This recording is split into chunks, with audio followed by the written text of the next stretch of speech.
If you've been planning for the last 3, 4, 5 years as you've been working through an associateship in a private practice or corporate dentistry or wherever, and you finally execute on that acquisition, I think the very next thing you need to begin planning on is transition. Doesn't mean that you're going to push that transition button, tomorrow, but you need to have an idea of what that looks like. You need to have an idea of what trajectory your practice is on. Um, and I think we've got to learn to be creative and open-minded in the ways that we transition because the traditional, fund your IRA, sell your practice, and hope that that money is enough to support you post-transition. Because we don't know what the environment and the economy and the industry is going to look like in 20, 30, 40 years from now. There are a variety of other strategies that we can explore that are much more predictable, um, and very easy to leverage.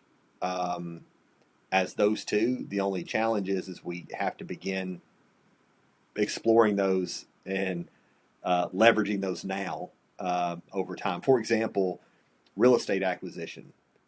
You know, at the end of the day, when you retire, all that really means is you have a passive stream of income that supports you post retirement. There's a lot of different ways to create passive streams of income post retirement.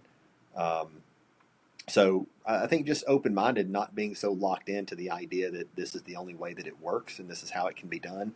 A lot of different ways to do that, but we need to start exploring those options and creating that strategy sooner rather than later. So I'll summarize the differences between DSO transactions and private practice transactions in this way. Uh, there are two types of buyers in the market. There are financial sponsors, which are private equity firms and investment banks, and then there are strategic buyers. Your private equity transactions are looking for, I think the average ranges somewhere between 3 and 10 years is the average fund life before they're looking to recapitalize or get acquired by a bigger DSO. And then your strategic buyers are looking to hang on to the investment for 15, 20, 25 years. So that's your private practice doctor buying out another private practice doctor. You're going to have a lot more flexibility going to a strategic buyer. Um, your DSO transactions are going to be very conditional, but they can also be very lucrative. I mean, they'll offer premiums because they have synergies and economies of scale that your strategic buyer doesn't, so they can pay more for the practice than the strategic buyer can. Your strategic buyer has the same economies of scale that you do, so it's worth to him most likely what it is worth to you and what fair market value is. So you're probably not looking at a premium there. There may be some limitations on the financing side for the strategic buyer, so you're going to run into situations where there are holdbacks and earnouts and seller notes and things like that. Whereas the DSO transaction is funded by a private equity firm, so they've got plenty of cash in the bank. Um, with a strategic buyer, you're not going to have probably things like conditional holdbacks or rollover equity, where we could have a whole conversation about rollover equity and um, premiums, but you know, um, at the end of the day, I think it's a balance between two things. Your private equity funded transactions have one primary interest, and that's creating value for shareholders. Your strategic buyer has the same interest that you do, which is prioritizing patient care and patient experience. And those two environments are very, very different from one another. What your patients feel, what your employees feel, what you feel as the provider are going to differ drastically if the influence from shareholders and management is patient oriented or value oriented. I believe that my mission in this industry is to equip private practice dentists with the executive skill set, the entrepreneurial mindset, and the leadership aptitude to control the narrative in this industry. Private practice dentists are looking for solutions to declining margins in three ways. DSOs mitigate liability, and therefore the declining margins, inflation, rising cost of capital, and human resources. It mitigates that concern. DPOs, dental partnership organizations, also mitigate that concern, but they provide a little bit more autonomy and freedom than a DSO model does. And then a GPO model or a group purchasing organization, buying platforms that I can subscribe to that give me the same economies of scale. Um, So I think private practice can take a lot away from corporate dentistry, can learn a lot about where the industry has been exploited, um, and learn to be better executives, make more effective executive decisions, be more entrepreneurial in terms of um, looking for the opportunities in the industry and capitalizing on those opportunities rather than allowing investment banks and private equity firms to exploit the same opportunities. Um, so I think in terms of how it influences my approach, it's simply making sure that private practice dentists have the tools, resources, knowledge, forethought um, to leverage the same strategies and opportunities that private equity and investment banks do, and ultimately control the narrative in the industry so that it doesn't go the same way that we've seen medical go. For dentists to maximize the value of their practices before they list it for sale, they first need to understand that value comes from one place and one place alone. It comes from cash flow. It doesn't come from the number of patients you have. It doesn't come from where you're located necessarily, although that is a variable. But value is not based on top line revenue. It's not based on production. It's not based on whether you have a CEREC machine or a CBCT. It's based 100% on cash flow. And so all of the decisions that you make in your practice in terms of what equipment to buy and where to locate and rehabbing the interior, those are investment decisions that you're making in a tangible asset that you believe will increase its inherent worth. So if you think about where cash flow comes from in a dental practice, it comes from two places. It comes from increasing top line revenue and decreasing overhead. So efficiency, fees, scheduling, making sure that you've got systems and you're optimized and all those kinds of things. But I think also, too, to some degree, dentistry or private practice dentistry doesn't necessarily consistently take advantage of all three corporate growth strategies, which they tend to, in my experience, tend to focus more on organic growth, which is great. But the whole reason that you even invest time and energy in organic growth is so that you can capitalize on merger acquisition. Organically, hygiene reactivation, bar none, fastest way to grow dental practice, and it's not even close. But once you get outside of organic growth, nothing's going to grow your practice faster than merger acquisition. But those are predominantly top-line revenue strategies.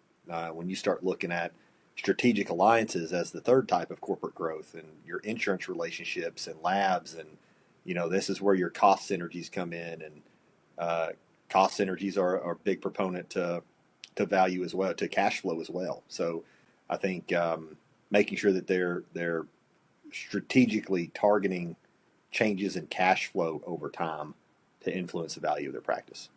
I think when you're trying to determine the right time for a practice transition, there's two variables that you need to consider. The first variable is probably the easier one, which is where am I in life? Age, life, grandkids, kids, debt, cash flow, post-retirement needs financially. And if you're postured for retirement and you no longer really enjoy turning a handpiece, and you're ready for the next stage in life, then by all means, hopefully you found a way to get where you're trying to get to. The other one is just timing the market. Where is the market in terms of seller's market versus buyer's market? There's ebbs and flows in value. They go up and down and up and down, and that will always be the case. And I've had many clients, transition a practice earlier in their career. When I say transition, I don't necessarily mean retire. That's a different conversation. But transitioning a practice just means transitioning out of ownership of one practice, and you may transition into ownership in another practice. And you may have a career where you own 4, 5, 6 different practices and transition in and out of all of them over a period of time. Maybe you really enjoy that, and you want to, buy a practice that's been neglected and grow it, and then transition that practice, and then go do the same thing 3 or 4 more times. So I think there's two things there. Like what is it that or a couple things there. What is it that you really enjoy doing? What brings you joy and fulfillment? And I think also looking at the market and the area that you're in and how those trends are shifting, and just strategically planning to make that choice and pull that trigger whenever the market deems it necessary. Some of the biggest mistakes I see in practice transitions before the actual close, I think it is just a lack of due diligence. I've seen practices sold by a very comprehensive proactive dentist to a limited reactive dentist, and it's like 30-40% of the revenue in that practice is going to disappear on day one. So there's a lack of due diligence, significant lack of due diligence in my experience. Also a lack of just guidance and efficiency on actually closing the transaction, which also translates into some seller hesitancy and impatience before closing. After closing, I think the number one mistake that I see is trying to implement too many changes too fast. I understand that there's things you want to do and buttons that you want to push and levers that you want to pull, but you got to think that that transition is uncertain as we may be, and as much anxiety as we have about the shift in ownership change. It doesn't come close to the anxiety and uncertainty that the team in that practice has, and that the patients have when the new doctor takes over. So changing things too fast is going to result in definite attrition and accelerating attrition. You may get some of the results a little bit quicker, but to what cost? And what's the opportunity cost had you been a little bit more strategic about it and retain the patients and the employees that you lost? What's the actual opportunity cost long term?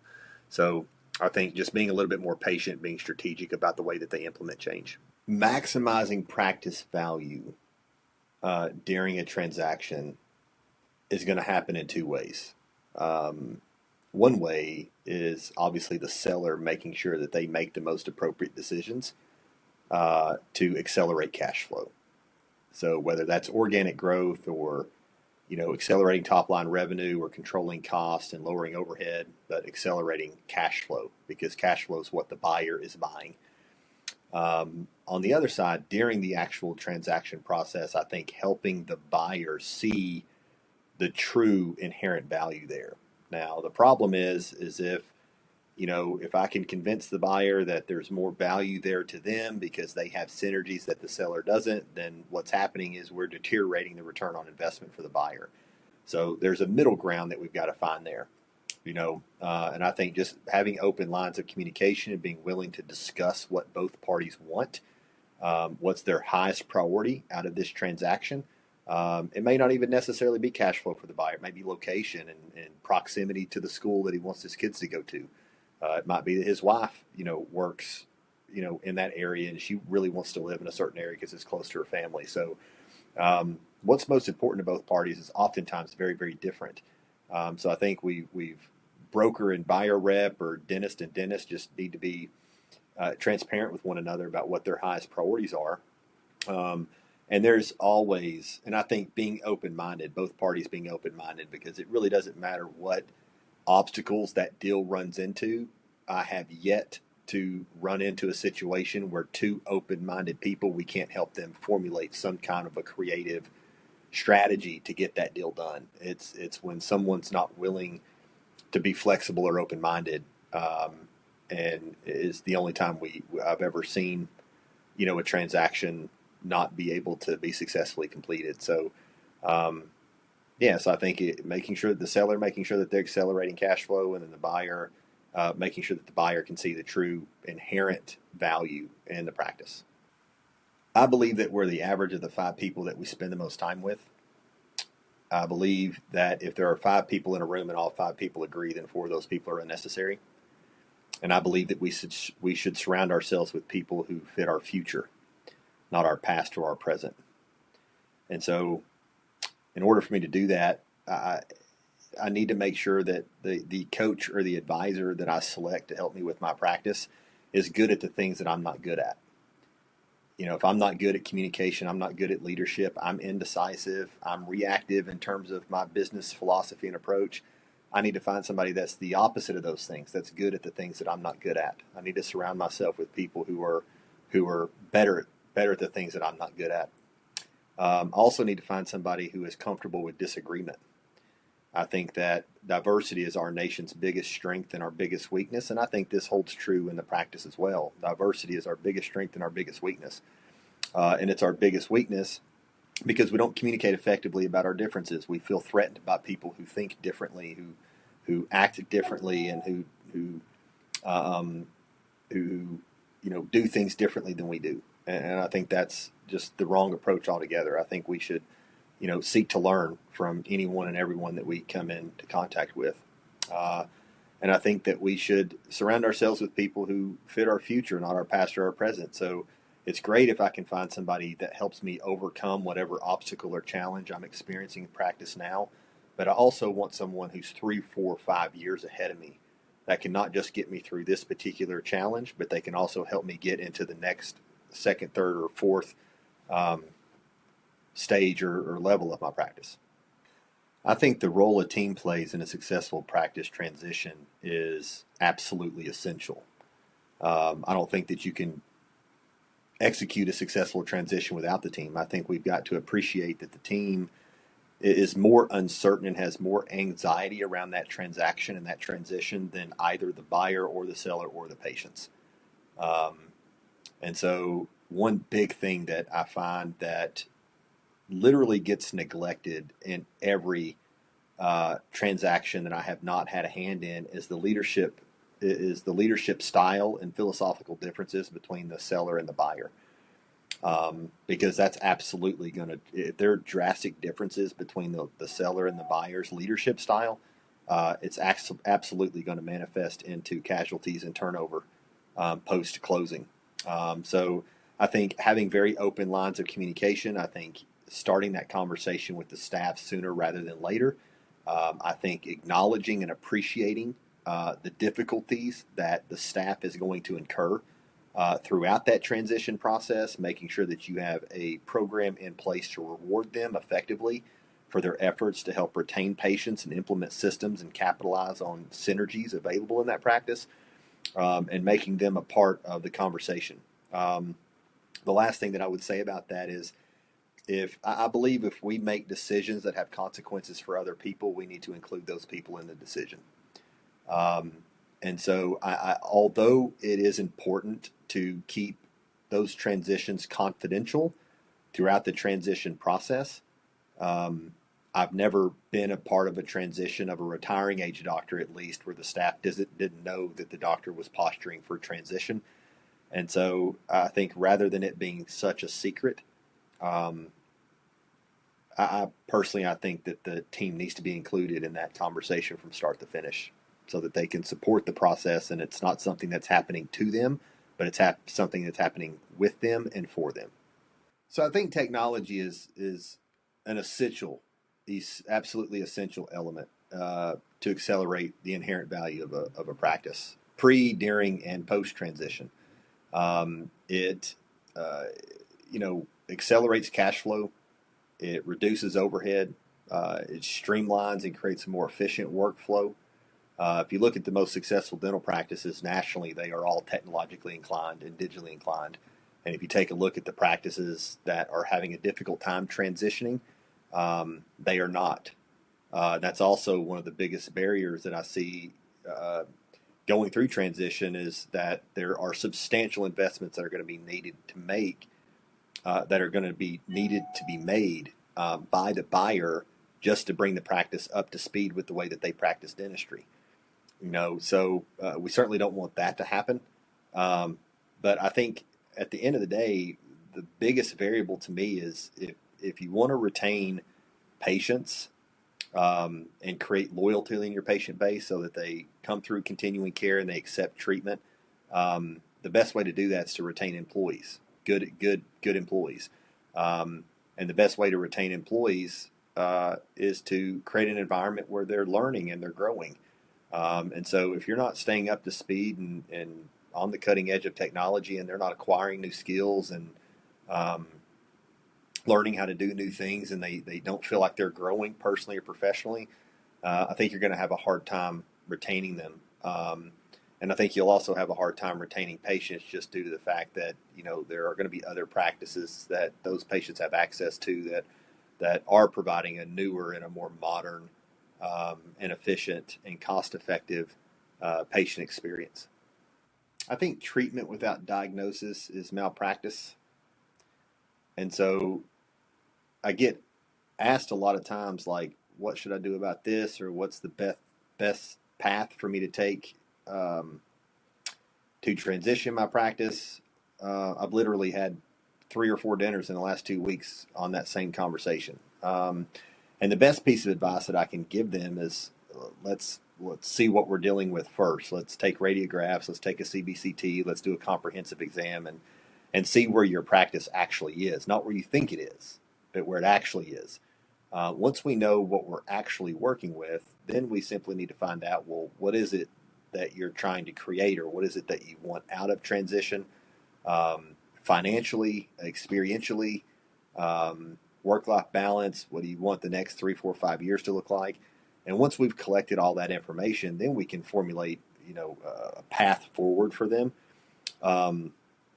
So I think the best advice I could give someone who's trying to posture themselves for transition, the best advice that I could give them is make sure that you've got a team of people around you that know all the things that you don't know, that have been down this road many times, assuming this is the first time you've ever transitioned, because there's a lot of things that you don't know. And there are a lot of ways to get deals and put deal structures together to help meet the buyers and the sellers' needs that you may not be aware of.